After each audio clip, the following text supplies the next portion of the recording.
दे भैया, मैंने इम्पल्स की डेफिनेशन बताई थी कि किसी बॉडी पर फोर्स बहुत छोटे टाइम के लिए जो लगता है उसे हम क्या कहते हैं भैया? इम्पल्स। एक बॉडी पर बहुत छोटे वक्त के लिए लगाया गया फोर्स क्या कहलाता है भैया? इम्पल्स कहलाता है। ठीक है,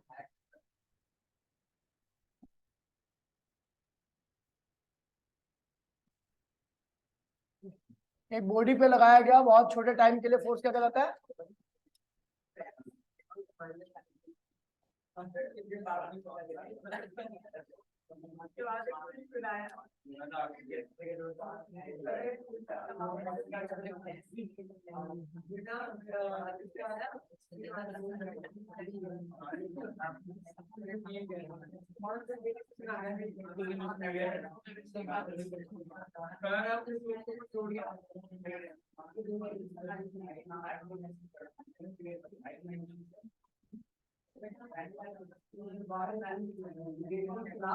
ओए, तो भाई प्लीज, बहुत छोटे टाइम के लिए जो फोर्स लगता है किसी बॉडी पर उसको हम क्या कहते हैं भैया? इम्पल्स कहते हैं। और impulse is the product of force and time. Impulse क्या होता है भैया? प्रोडक्ट होता है फोर्स और टाइम का। भाई प्लीज, ठीक है। कैसी क्वांटिटी होती है भैया? तो वेक्टर क्वांटिटी क्या होती है?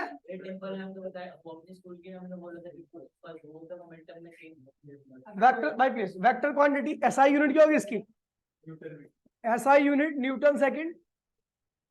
न्यूटन फोर्स की न्यूटन, टाइम की सेकंड होगी।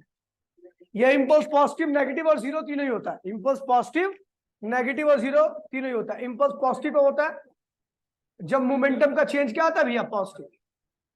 मोमेंटम का चेंज क्या आता है भैया? पॉजिटिव। मोमेंटम का चेंज पॉजिटिव आता है। मोमेंटम क्या होता है? इंक्रीज करता है। और मोमेंटम इंक्रीज कब करता है? जब वेलोसिटी इंक्रीज करती है।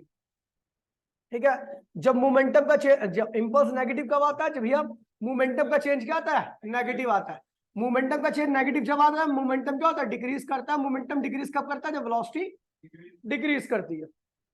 फिर मैंने बताया था इम्पल्स जो होता है वो भैया जीरो भी होता है। क्या होता है? जीरो होता है। इम्पल्स जीरो कब होता है? जब मोमेंटम का चेंज क्या आता है भैया? जीरो आता है जब मोमेंटम क्या रहता है भैया? कांस्टेंट रहता है। क्या रहता है?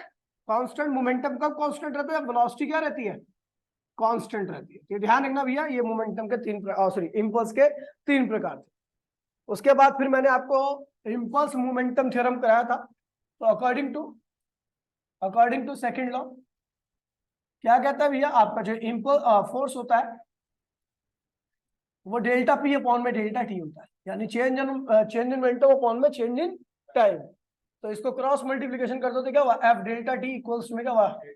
डेल्टा पी हो गया। मैंने कहा if delta T tends to क्या है भैया? जीरो, देन ये क्या हो जाएगा भैया? आपका इम्पल्स में कन्वर्ट हो जाएगा और डेल्टा पी हो जाएगा। डेल्टा पी क्या होता है? P two minus P one. तो हम कह सकते हैं भैया चेंज इन मोमेंटम किसके बराबर होता है? इम्पल्स के बराबर होता है। किसके बराबर होता है? इम्पल्स के। उसके बाद फिर मैंने बताया था एफटी ग्राफ। क्या बताया था? FT graph. एफटी ग्राफ में तीन ग्राफ बताए थे। FT graph, force constant, constant force है। अगर आप कांस्टेंट फोर्स के लिए एफटी ग्राफ बनाओगे तो आपका वो एफटी ग्राफ इस तरीके से बनेगा और इसके नीचे का एरिया हमेशा रेक्टेंगुलर रहेगा और एरिया जो निकालोगे वो क्या देगा? इम्पल्स, फोर्स इंटू में टाइम। ठीक है, फिर अगर आपका फोर्स वेरिएबल है लेकिन चेंज कांस्टेंट है, चेंज मतलब 2 4 6 8 10 चेंज फिक्स आ रहा है, तो उस केस में आपका एफटी ग्राफ फोर्स वेरिएबल है, वेरिएबल, और चेंज इन फोर्स क्या होगा? कांस्टेंट होगा। तो उस कंडीशन में आपका ग्राफ हमेशा ट्राइंगुलर ही होगा, एफटी ग्राफ। और उस केस में आप ट्राइंगल का एरिया निकालोगे। यहाँ पर एरिया जो निकलेगा वो भी क्या देगा आपको? इम्पल्स ही देगा। क्या देगा? हाफ बेस इंटू में हाइट। ये भी इम्पल्स ही देगा। उसके बाद मैंने बताया था आपको कि फोर्स वेरिएबल है, फोर्स वेरिएबल, और चेंज भी क्या है? चेंज भी क्या है? वेरिएबल है। तो उस कंडीशन में आपका ग्राफ जो रहेगा वो ऐसा कुछ टेढ़ा मेढ़ा रहेगा, एफटी ग्राफ। कोई पर्टिकुलर शेप नहीं बनेगी। तो इसलिए हमने क्या किया? एक पतली सी स्ट्रिप ले ली थी। ये पतली सी स्ट्रिप ले ली, इसकी विड्थ, अब ये पतली सी स्ट्रिप रेक्टेंगुलर दिख रही है, इसकी चौड़ाई क्या है भैया? dt है, और लंबाई क्या है भैया? f है। तो इसका एरिया क्या होगा? छोटा ही, एरिया छोटा होगा तो इम्पल्स भी क्या होगा? छोटा आएगा। और वो इम्पल्स क्या रहेगा, फोर्स इनटू में छोटा सा टाइम। और अगर आपको यहाँ से T1 से लेकर T2 तक पूरा ही निकालना है इम्पल्स, तो आप क्या करोगे, T1 से लेकर T2 तक इंटीग्रेट करोगे। तो DI का इंटीग्रेशन क्या होता है, I होता है, और FDT ऐसी लिख दीजिए, यहाँ पर लिमिट लगा दिए T1 और यहाँ पे लगा दिए T2। तो इस कंडीशन में इस तरीके से आपका इम्पल्स निकलता था। लास्ट क्लास में मैंने ये पूरा पढ़ाया था आपको, ठीक है। हटाएं इसे, ठीक है। अब उसके बाद फिर एप्लीकेशन ऑफ इम्पल्स, या ओए भाई प्लीज विशु बात मत करिए, अब तेरे मुंह से एक वर्ड नहीं निकलना चाहिए अगर अपनी जिंदगी प्यारी है तो। देखिए एप्लीकेशन ऑफ इम्पल्स, ठीक है, ध्यान दीजिएगा। तो हम जानते हैं भैया, वी नो क्या इम्पल्स क्या होता है, फोर्स इनटू में टाइम। मैंने क्या दिया भैया, इफ इम्पल्स को क्या कर दिया जाए, कांस्टेंट कर दे। क्या कर दे, कांस्टेंट कर, कांस्टेंट कर दे। तो ये क्या हुआ, फोर्स इनटू में टाइम क्या हो जाएगा, कांस्टेंट आएगा। यानी आपका क्या हुआ, F इक्वल्स टू में कांस्टेंट अपॉन में T हो गया। तो F is inversely proportional to T हो गया। अब देखिए भैया क्या है, T क्या है, टाइम ऑफ कॉन्टैक्ट। क्या है, टाइम ऑफ कॉन्टैक्ट। और F क्या है, फोर्स। इफेक्टिव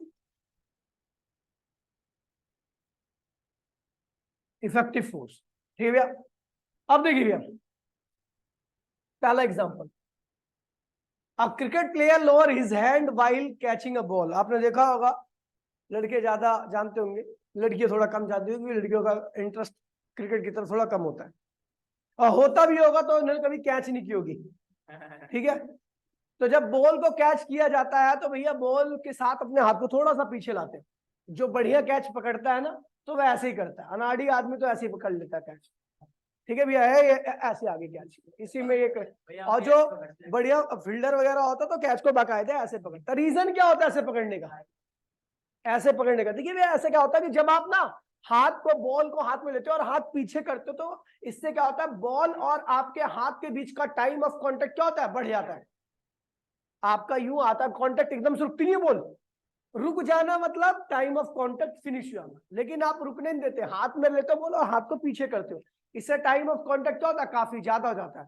और टाइम ऑफ कांटेक्ट ज्यादा हो जाएगा, टाइम ऑफ कांटेक्ट ज्यादा हो जाएगा तो इफेक्टिव फोर्स की वैल्यू जो आपके हाथ में लगेगी वो क्या होगी, कम रहेगी, और आपका हाथ जर्क से सुरक्षित रहेगा। बेटा कल से अगर ना तुम ना सबसे पहले नहीं है, बंद कर पहले गेट, तो बहुत मारूंगा। वो जो दो जने पकड़ के फ्लिप मारते ना, ये ऐसी पकड़ूंगा और 4 बार घुमाऊंगा, फ्री फ्लिप मार दूंगा वहीं पे, हाँ बर्बाद। देख, तो भैया क्या होता है कि जब आप बॉल को पकड़ करके हाथ से पीछे लाते हो, हाथ को पीछे लाते हो तो बॉल आपकी रेस्ट में नहीं होती, आपके साथ बॉल काफी देर तक कांटेक्ट में रहती है। यानी टाइम ऑफ कांटेक्ट क्या होता है उस केस में, काफी ज्यादा हो जाता है। टाइम ऑफ कांटेक्ट ज्यादा हो जाएगा तो आपके हाथ में लगने वाला इफेक्टिव फोर्स क्या होगा, कम हो जाएगा, इससे आपके हाथ में चोट भी लगती है। जो अनाड़ी आदमी होता है उसको कैच पकड़ने का तरीका नहीं होता, वो क्या करता है, पकड़ ली कैच, ऐसे में कैच नहीं आती। और लेदर की बोलो चलो कोस्को वगैरह तो चलो सह लेगा, लेकिन अगर लेदर की होगी तो हाथ वाथ भी टूट जाता है कई बार, ठीक है, समझ गया। तो वही है, a cricket player lower his hand while catching a ball, when the ball is caught, impulse received by, please यार बोलिए मत, hand is equal to the product of force exerted by ball and time of contact, ठीक है भैया, time of complete है, time of contact की बात है।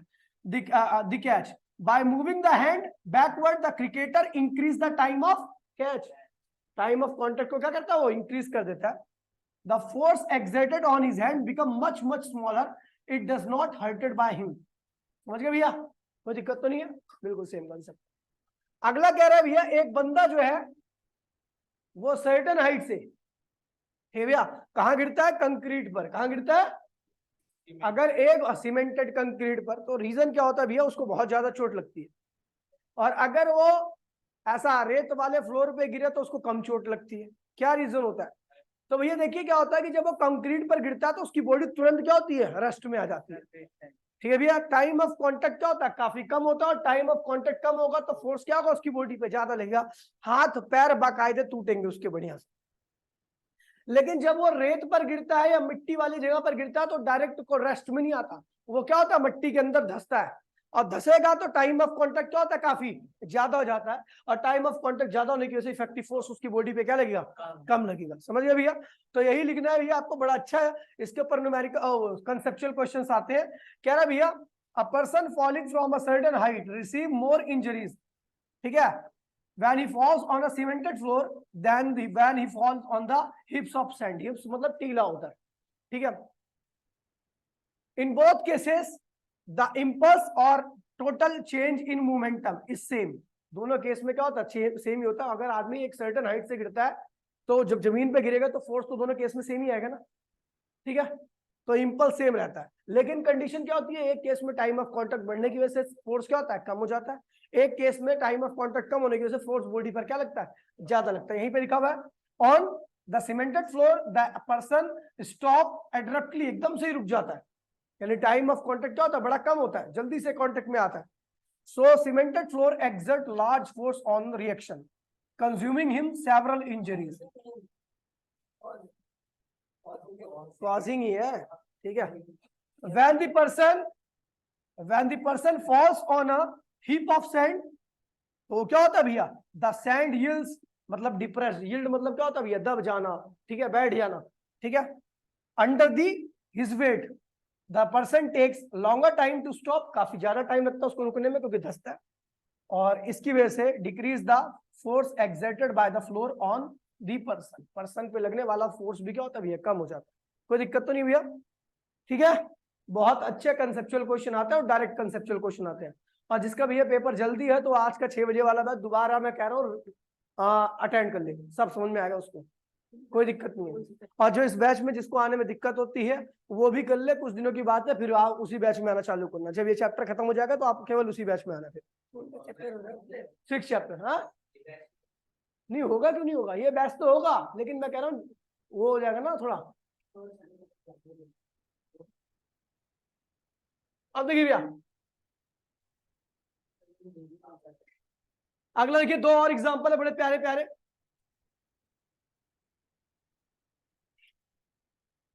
देखिए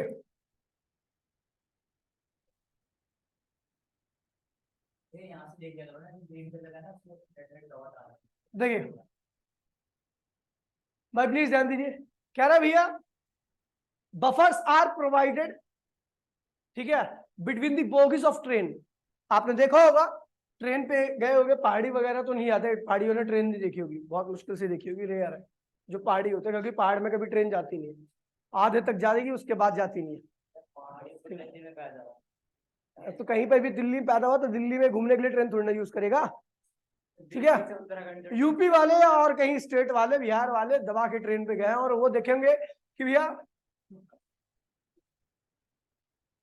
ऐसे 2 जहां डब्बे जुड़े होते हैं ना, वहां पर 2 इस तरीके के आप देखो, जहां पे जॉइंट होता है ना, बच्चे बहुत दिखते हैं उस चीज को, इस तरीके से 2 बफर्स होते हैं, यहाँ पर स्प्रिंग होती है, ये स्प्रिंग शॉकर ही क्या समझ लो इसको, बाइक के शॉकर एक तरह से, ठीक है, ये लगे होते हैं।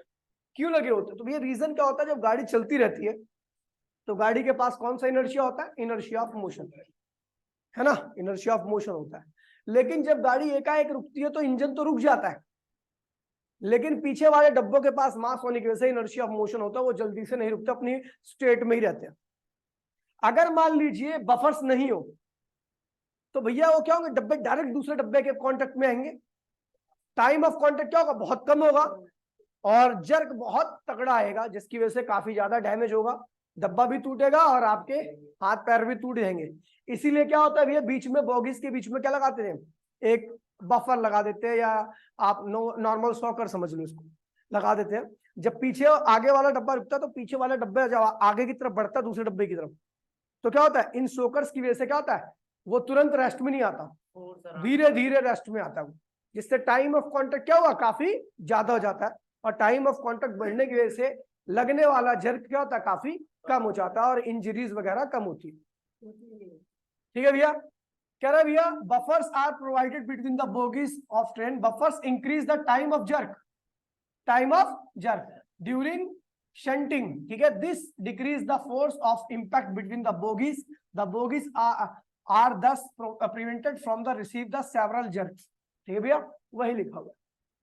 उसके बाद कह रहा भैया जो चाइना वेयर्स होते हैं या टीवी वगैरह होते हैं वो जनरली क्या होते हैं, चारों ओर थर्माकोल से पैक करके आते हैं। रीजन क्या होता है, तो अगर देखेंगे चाइना वेयर्स मतलब मट्टी के बर्तन की बात हो रही है, और फ्रिज वगैरह भी देखा होगा आपने, तो वो क्या होते हैं, चारों ओर से थर्माकोल में पैक होके आते हैं। रीजन यही होता है कि भैया अगर डायरेक्ट हम रखेंगे तो फ्रिज क्या होती है, काफी भारी होती है, डायरेक्ट रखेंगे तो उसके ऊपर क्या होगा, बहुत तगड़ा झटका आएगा, क्योंकि जमीन के साथ तुरंत कांटेक्ट में आ जाएगा। जैसे हम गिरते हैं जमीन पर, बिल्कुल सेम उसी तरीके से क्या होगी, फ्रिज भी कांटेक्ट में आएगी, और फ्रिज कांटेक्ट में आएगी तो टाइम ऑफ कांटेक्ट क्या होगा, काफी कम होगा, और फ्रिज पे लगने वाला जर क्या होगा, काफी ज्यादा होगा। टीवी हुआ उससे फ्रिज टूट भी सकता है, खराब भी हो सकता है, जो भी है।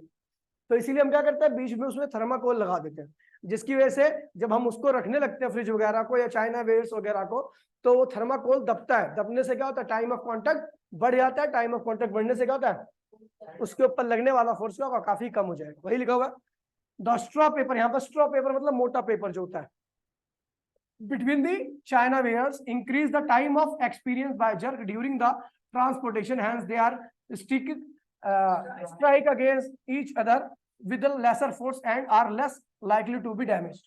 ठीक है भैया, समझ गए, ये वाला फोर्स क्या होता है, कम लगता है, जिसकी वजह से बचे रहते हैं। ठीक है भैया, तो ये चीज ध्यान में रखना, एग्जांपल आपको याद रहना चाहिए और आपकी नोटबुक में लिखे होने चाहिए। आगे बढ़े, अब ये आते हैं न्यूमेरिकल में, इंपल्स खत्म हो चुका है, ठीक है, इंपल्स यहीं तक था। क्वेश्चन देखिए, इसको क्वेश्चंस काफी अच्छे हैं। तो आपका क्वेश्चन यहाँ पे पहले लिखा हुआ क्वेश्चन नंबर 10। आपको पता है मैं यहाँ पे 2-3 फॉर्मूले लिख रहा हूँ। इंपल्स क्या होता है, फोर्स इनटू में टाइम, और एक इंपल्स क्या होता है, चेंज इन मोमेंटम। मोमेंटम क्या होता है भैया, P2 माइनस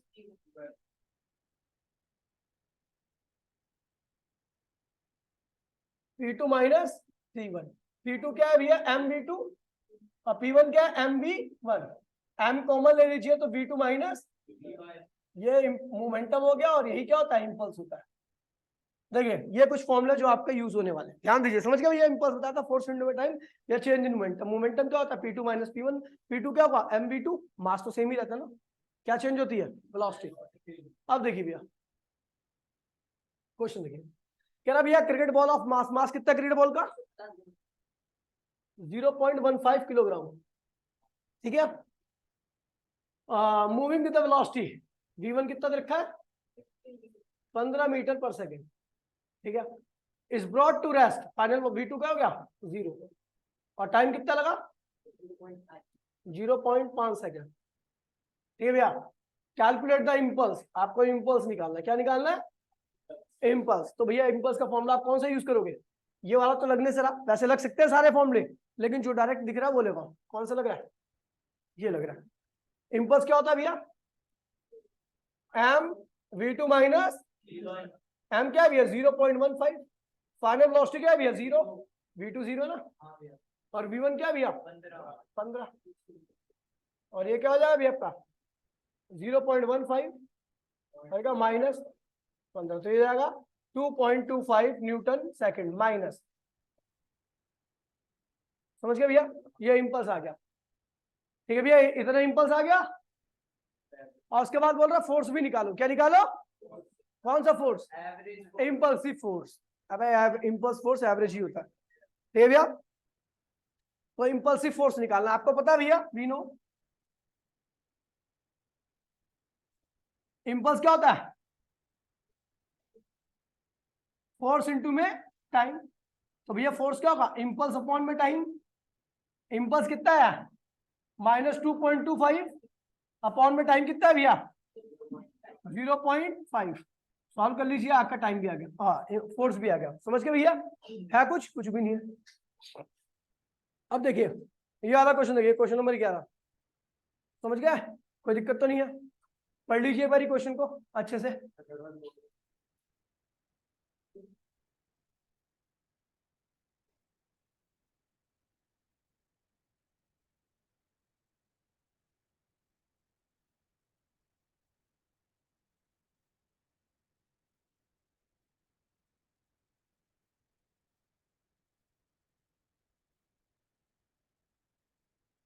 आगे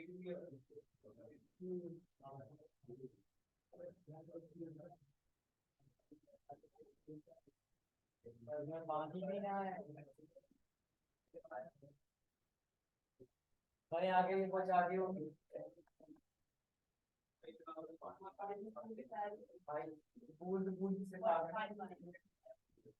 हो गया भाई, चले आगे बढ़े।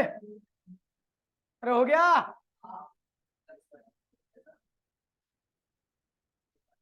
देखिए ओए,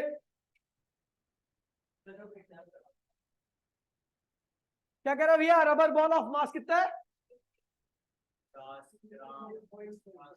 11वां। मास कितना है भैया? 0.05 किलोग्राम।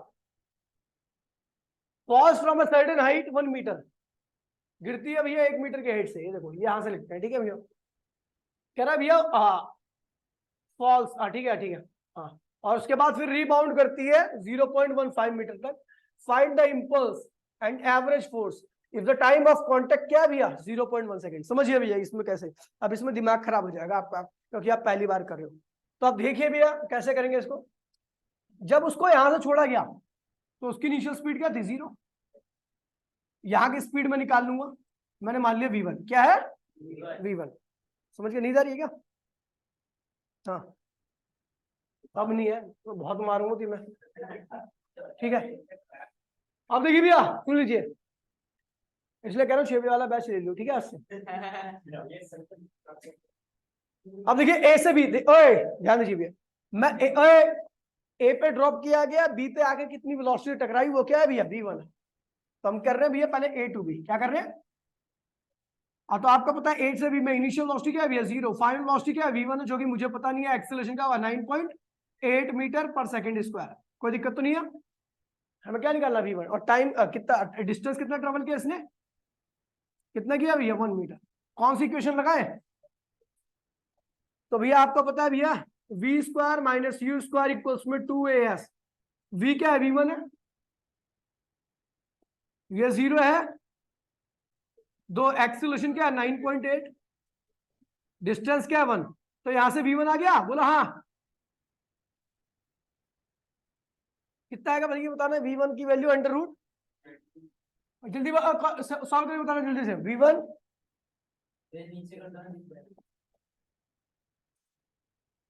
बताइए जरा, 2 इंटू में 9.8 का अंडर रूट निकालिए कोई जरा, कितना? अरे वो तो 19.6, तो वही तो बोल रहा हूँ मैं। 4.42 मीटर पर सेकंड। ये आई इतनी वेलोसिटी टकराई, और टकराने के बाद क्या हुआ भैया? ऊपर गई। टकराने के बाद क्या हुआ? जब देखिए भैया सुन लीजिए, टकराई, टकराने के बाद भैया क्या हुआ? वो ऊपर गई। जब ऊपर, सुन लीजिए, ये क्या है भैया? बी से फिर कहां गई? सी की तरफ। कहां गई? अब देखिए, अब आप लोग क्या सोचोगे, कहां गलती कहां पे होगी आपसे? जब टकराई तो कितनी वेलोसिटी थी? टकराने की वजह से वेलोसिटी में कुछ लॉस हुआ होगा, पता है ना आपको? टक्कर हुई है तो कुछ लॉस हुआ होगा। लॉस होने के बाद ऊपर जब जा रही थी तो उसकी कुछ और वेलोसिटी होगी, नहीं समझे? ए से बी पे आई, टकराई, टकराने की वेलोसिटी मुझे पता है इतनी है, लेकिन टक्कर के बाद काइनेटिक एनर्जी में लॉस हो जाता है, और लॉस के बाद बची हुई काइनेटिक वेलोसिटी से क्या होता है? ये ऊपर जाता है। तो वो वाली वेलोसिटी मुझे पता ही नहीं है, लेकिन मुझे पता है कि भैया कहां जा रही है? बी से सी की तरफ जा रही है। सी पर वेलोसिटी क्या होने वाली है? 0। सी पर वेलोसिटी क्या होने वाली है? तो बी से सी की बात करता हूं तो फाइनल वेलोसिटी क्या होगी भैया? 0।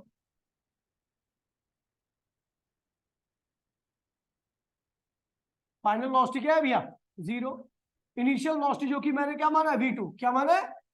इनिशियल वेलोसिटी को मैं ले रहा हूं v2। v2 जो कि मुझे पता नहीं है, ठीक है, कितनी वेलोसिटी से ऊपर गई है, ठीक है। एक्सीलरेशन बॉडी ऊपर जा रही तो -9.8 मीटर पर सेकंड स्क्वायर। डिस्टेंस कितना ट्रेवल किया? 0.5 मीटर। कोई दिक्कत तो नहीं है? फिर लगाओ इक्वेशन, तो ये जाएगा v2 इक्वल्स में क्या जाएगा आपका? अंडर रूट 2 माइनस 9.8, अच्छा माइनस तो आएगा नहीं,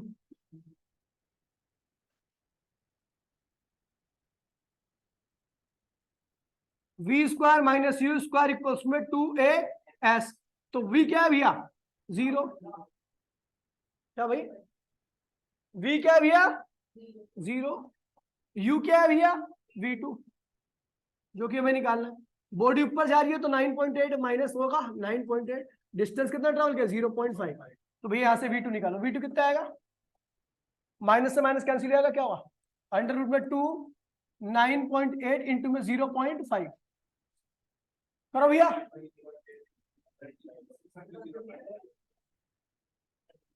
क्या होगा भैया, V2 की वैल्यू क्या है, हाँ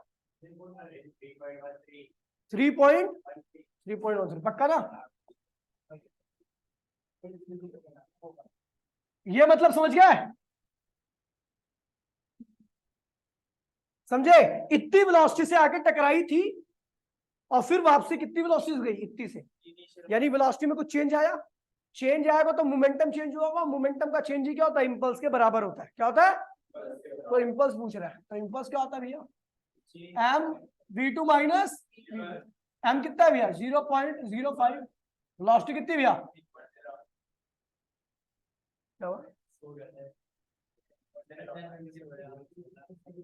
3.13 माइनस 4. सॉल्व कीजिए, बताइए आंसर कितना है, इम्पल्स बताओ भैया जल्दी बताओ, इम्पल्स कितना है, 4.22 माइनस 3.13 गुणे में 0.5, हाँ 2.909 माइनस में न्यूटन सेकंड, ये इम्पल्स आ गया, ओए 90 भैया, ये इम्पल्स आ गया, फिर फोर्स निकालना, क्या निकालना है, फोर्स क्या होता है, इम्पल्स अपॉन में टाइम, तो इम्पल्स कितना है भैया, अपॉन में टाइम कितना 0.1, सॉल्व कर लीजिए तो क्या होगा 29.09 न्यूटन, ये भैया इतना फोर्स लग रहा है, समझ गए भैया, ये बहुत अच्छा क्वेश्चन है,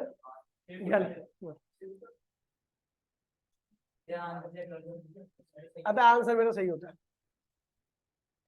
अगर आपके क्या, अब मेरा आंसर गलत नहीं होगा, कैलकुलेशन मिस्टेक हो गई तुम्हारी तो दिक्कत है, कैलकुलेशन मिस्टेक हुई तुम्हारी, वो तुमने गलत किया होगा, बाकी मेरा कंसेप्ट में ही गलती होगा, अरे छोड़ो, कंसेप्ट समझ आ गया,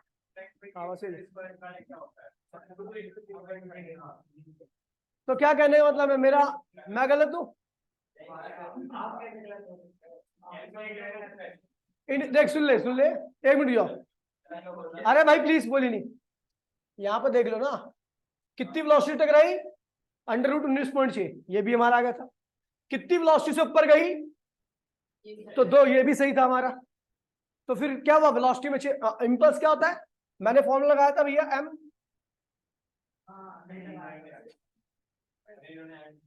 साइन कन्वेंशन में गलती होगी है, सुन लीजिए, पता क्या, सुन लीजिए, नहीं यहाँ पर मैं, अरे सुन लो, साइन कन्वेंशन में यहाँ पे क्या मिस्टेक हुई है, सुन लो, देखिए अभी तक जो चल रहा था उसमें साइन कन्वेंशन में लिया नहीं था, यहाँ पर यह बोल रहा है कि अगर बॉल नीचे आ रही है तो उसकी वेलोसिटी क्या होगी, नेगेटिव, यानी आपका V1 क्या होगा, नेगेटिव होगा, और जब बॉडी ऊपर जा रही है तो उसकी वेलोसिटी क्या होगी, V2 क्या होगी, पॉजिटिव, बस यही करना गलती होगी, ठीक है भैया, ये गलती हुई थी, ये साइन कन्वेंशन आपको फॉलो करना, तो वो ठीक हो जाएगा आपका, ठीक है, फॉलो दी साइन कन्वेंशन, आपसे साइन कन्वेंशन को लेके चलेंगे,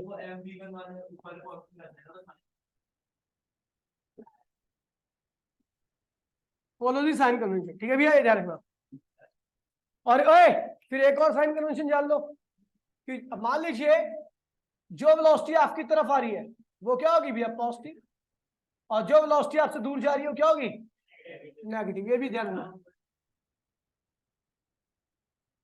समझ गया, ये चीज ध्यान रखना, साइन कन्वेंशन, नीचे आ रही है तो नेगेटिव, ऊपर जा रही है तो जो आपकी तरफ आ रही है वो,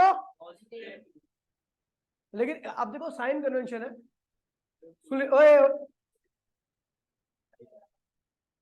साइन कन्वेंशन है तो इसलिए आप किसी भी तरीके का ले सकते हो, उल्टा होना चाहिए, अगर एक चीज पॉजिटिव हो दूसरी वाली क्या होगी, नेगेटिव होगी, इनके हिसाब से अगर लोगे तो इन्होंने इसको क्या कर रखा है, पॉजिटिव, और इसको क्या कर रखा है, नेगेटिव, इसको नेगेटिव कर रखा है, मतलब इसी तरीके से, मतलब नीचे वाली वेलोसिटी को क्या रखा है इन्हें, V1 को और V2 को, ठीक है भैया, लेकिन आप जो कर, सुन लो, बाकी मेरी बात सुनो, बाकी आपको जो काइनामेटिक्स का साइन कन्वेंशन है ना उसको फॉलो करना है कि जो चीज नीचे आ रही है वो नेगेटिव होगी और जो चीज ऊपर जा रही है वो, ये काइनामेटिक्स का साइन कन्वेंशन है।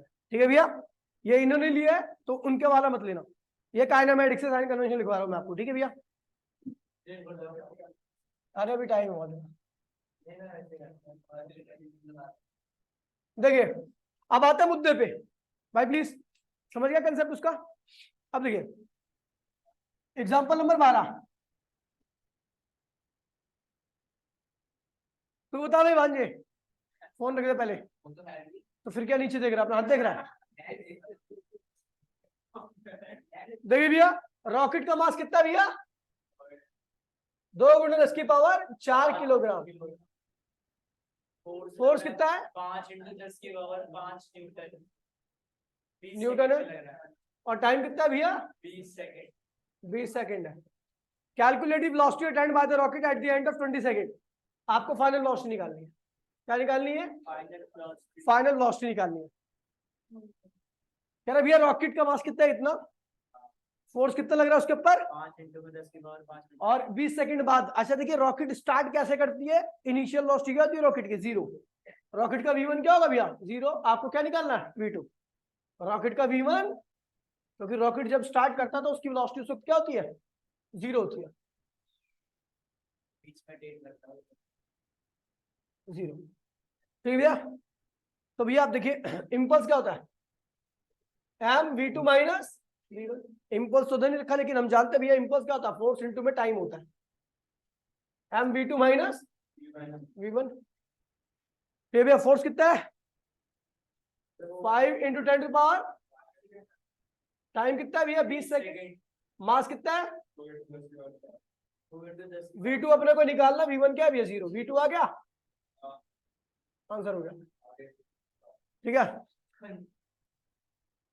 अब देखिए हटा दो ये,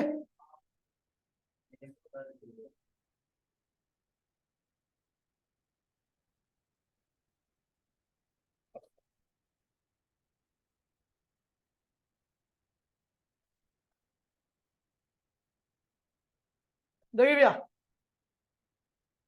कह रहा भैया एक मशीन गन है, क्या है भैया,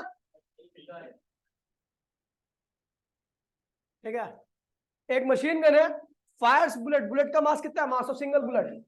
question number 13, mass of bullet कितना है भैया, 0.40 ग्राम है ना, 0.4 kg, ये एक बुलेट का मास है। स्पीड कितनी है बुलेट की, 1200 मीटर पर second. The person holding the gun can exert the maximum force, उसकी बॉडी में कुल कितना फोर्स लग रहा है, 144 न्यूटन।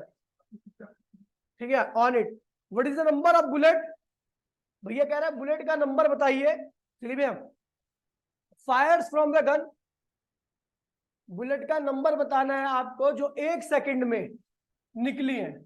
ये जेई का क्वेश्चन है, भैया AIEEE मतलब जेई का क्वेश्चन है। 1 सेकंड में बुलेट का नंबर बताना आपको। आपको बता दूं भैया 1 सेकंड का मोमेंटम जो होता है वो फोर्स के बराबर होता है, या 1 सेकंड का इंपल्स जो होता है वो भी फोर्स के बराबर होता है। कैसे, देखिए फोर्स क्या होता है, डेल्टा पी अपॉन में डेल्टा, मैंने कह दिया इफ डेल्टा टी इक्वल्स में क्या हो जाए, 1 सेकंड, क्या हो जाए 1 सेकंड हो जाए, तो एफ क्या हो जाएगा, यानी 1 सेकंड में फोर्स और impulse, momentum, change in momentum, change in momentum क्या होता है, इंपल्स ही तो होता है, तो भैया वो सब क्या होता है, आपस में बराबर होते हैं। अब क्या करें, मैंने मान लिया कि 1 सेकंड में n बुलेट चली है, कितनी चली है, टोटल नंबर ऑफ कितनी चली है, n बुलेट चली है। एक बुलेट का मास पता है, n बुलेट का टोटल मास क्या होगा, total mass of bullet fired from the gun क्या होगा, n इंटू में m।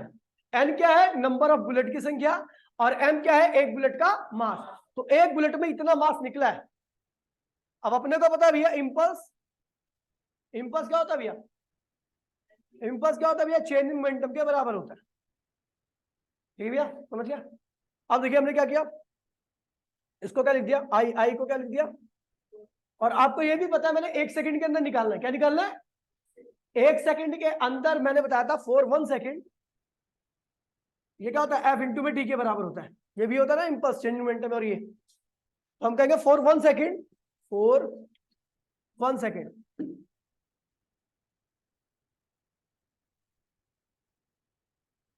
एक सेकंड की बात करूंगा तो इंपल्स क्या होगा, फोर्स के बराबर हो जाएगा।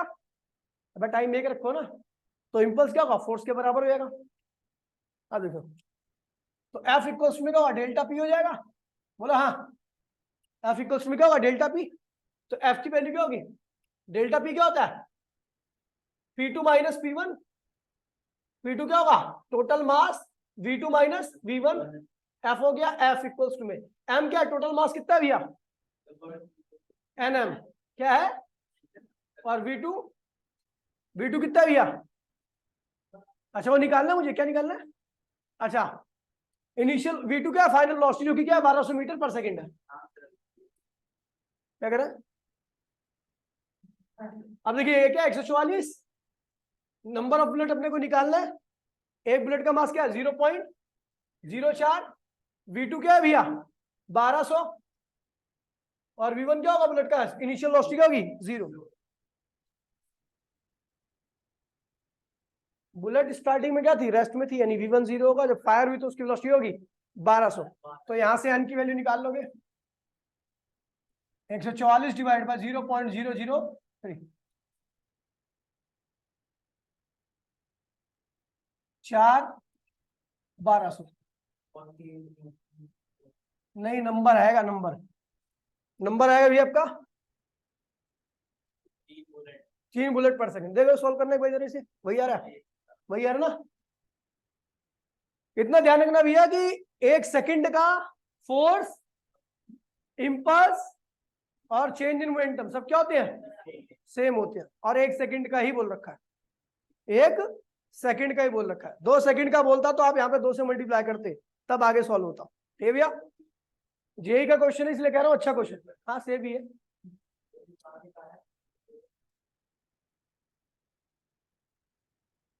अब देखिए एक क्वेश्चन और आ रहा है, ये भी जेई का ही है, ठीक है। ये आप पहले तो आया था ये छत्तीसगढ़ में, लेकिन अब बाद में आया जेई में, ध्यान रखना। अच्छा क्वेश्चन है, देखिए वो सुन लीजिए। क्वेश्चन नंबर 14 क्या कह रहा है ये देखिए, मूविंग बॉल, एक ही बात है।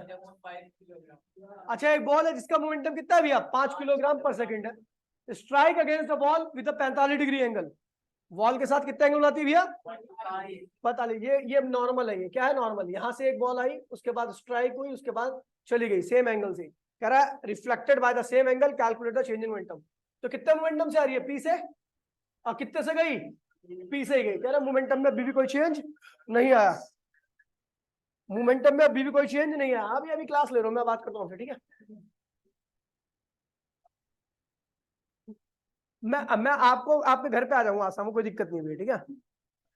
मैं घर पे आ जाऊंगा, अपना एड्रेस देना मेरे को, ठीक है। अभी क्लास ले रहा हूँ भैया, अभी क्लास चलती रहेगी मेरी, ठीक है। नहीं भैया ये 45 है, ये भी क्या है भैया 45। ओए इसको मैंने ले लिया P1, और ये क्या है भैया, रिजॉल्व करो P1 को। ये क्या होगा P1 cos 45, और ये क्या होगा P1। मैं तीर का निशान ऐसे क्यों रहा हूं, क्योंकि ये मोमेंटम क्या हो रहा है, ओ की तरफ आ रहा है। ये देखो ये वाला P1 क्या हो रहा है, इधर आ रहा है, इसलिए सारे तीर के निशान को मैंने क्या किया, ओ की तरफ बनाया, समझ गया। और जो P2 है, जो क्या है भैया P2 है, वो क्या हो रहा है, दूर जा रहा है उसे। यानी अब जो P2 के लिए रिजॉल्व करूंगा वो क्या होंगे, दूर की तरफ जाएंगे। तो क्या होगा P2 cos 45, और क्या होगा P2 sin 45। अब क्या रहा भैया इंपल्स x के लॉन्ग निकालिए। तो x के लॉन्ग इंपल्स क्या होगा, सुन लीजिए। इंपल्स क्या होता है भैया, चेंज इन मोमेंटम। ये क्या होता है P2 माइनस P1। अब x के लॉन्ग कितने मोमेंटम है बताओ, x के लॉन्ग 2 मोमेंटम है, एक तो पास में आ रहा है और एक दूर जा रहा है। जो पास में आ रहा है उसको आपको लेना है पॉजिटिव, और जो दूर जा रहा है उसको लेना है, यानी फाइनल वाला क्या होगा नेगेटिव, ये वाला। तो क्या होगा P2 cos 45 नेगेटिव होगा, माइनस P1 cos 45, अब जो इसके अलॉन्ग है, एक्स के अलॉन्ग बोल रहा है, एक्स के अलॉन्ग ही देखना आपको, ठीक है। तो एक्स के अलॉन्ग फाइनल क्या है, ये वाला है, और एक्स के अलॉन्ग इनिशियल क्या है, ये वाला है। तो आप हमेशा फाइनल माइनस यूज करते हो, जो फाइनल वाला है वो ओ से दूर जा रहा है, तो इसलिए